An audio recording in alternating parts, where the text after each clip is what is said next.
Perhaps my biggest surprise last year was my video on The Prisoner.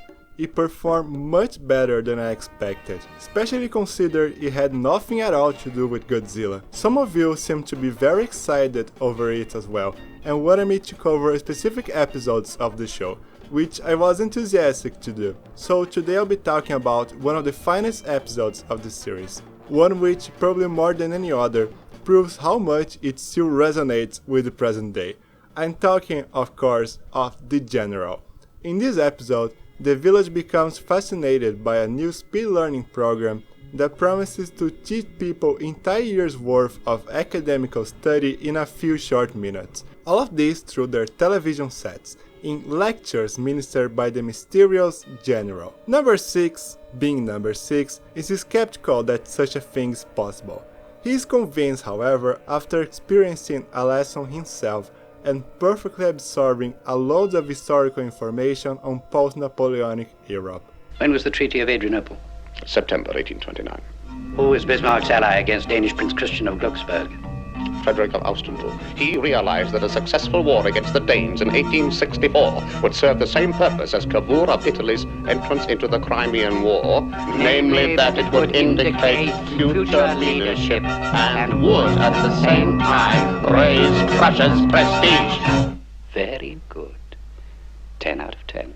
The speed learning program is the brainchild of another prisoner of the village, known only as the Professor, who's not at all happy about his creation, calling for its destruction before it is too late. He has, of course, every reason for being worried, as the academic lectures are only the testing phase of a much more sinister plan by the heads of the village, who intend to use the General to brainwash the masses into their own image. Creepy out by this notion, number 6 agrees to help out the shady-looking number 12 to sabotage the General, with the added benefit of being granted a way out of that hellhole, of course. Their plan doesn't quite work, and number 6 is captured, but refuses to turn number 12 in, arguing that if the General is so smart, he may very well be able to figure out the other conspirators himself. Number 2 agrees, and takes number 6 and 12 to finally meet the elusive General. As it turns out,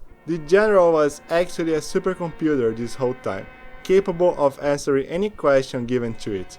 Number 6, however, is not so sure of it, and asks to give the machine a question he believes it can answer. He feeds the General with the question, and in doing so makes it overload. The Professor and number 12 both try to save the computer, but only get themselves killed as the General explodes. Now, what did number 6 ask the machine? It's insoluble for man or machine.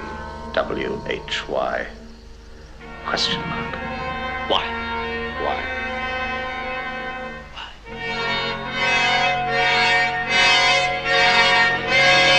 The only thing that bugs me in this episode is the ending, as I think there was no reason for number 12 to risk his life trying to save the Professor.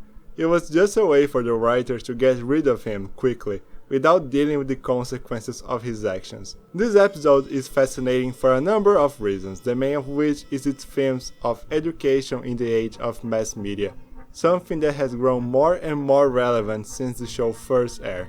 While the idea of skipping traditional education altogether to have knowledge just imprinted onto your head is still pure science fiction, we can't deny the huge impact mass media has had in the democratization of information, with it becoming readily available to anyone with access to the right resources. The General toys with this notion through the idea of speed learning, the extreme endpoint of a process that already takes centuries.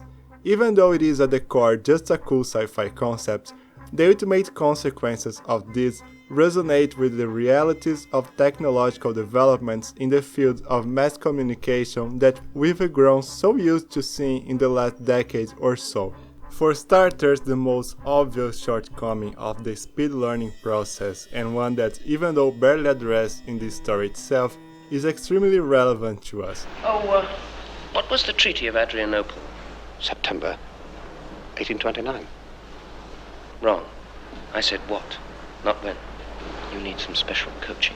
As you see, subjects to this process aren't exactly learning anything, as much as they have specific information magically transferred to them without any clue of their context. This is relatable to anyone who have questioned the readily availability of data in the digital age being a damaging crutch that hinders actual learning instead of helping it. But the most distressing aspect of this process, as presented in the episode, is its capacity of indoctrinating its audience, the ultimate goal of number 2 and his superiors.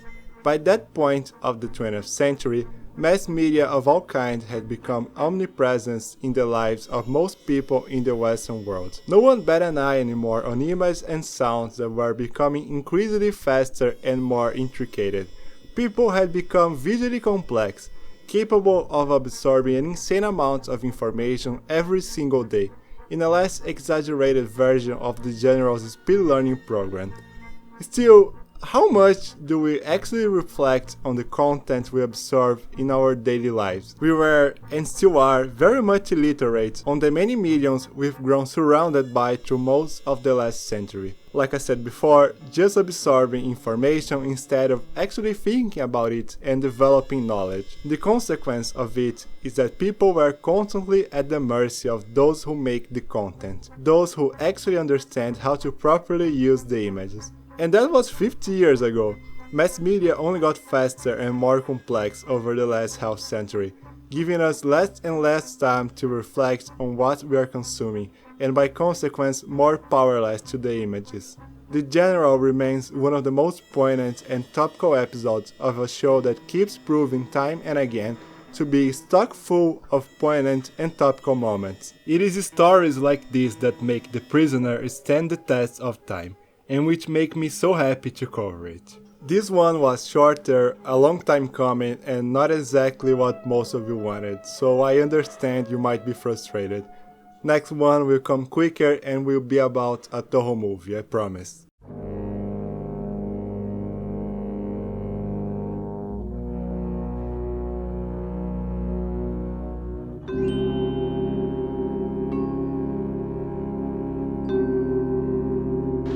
You do you trust number 6?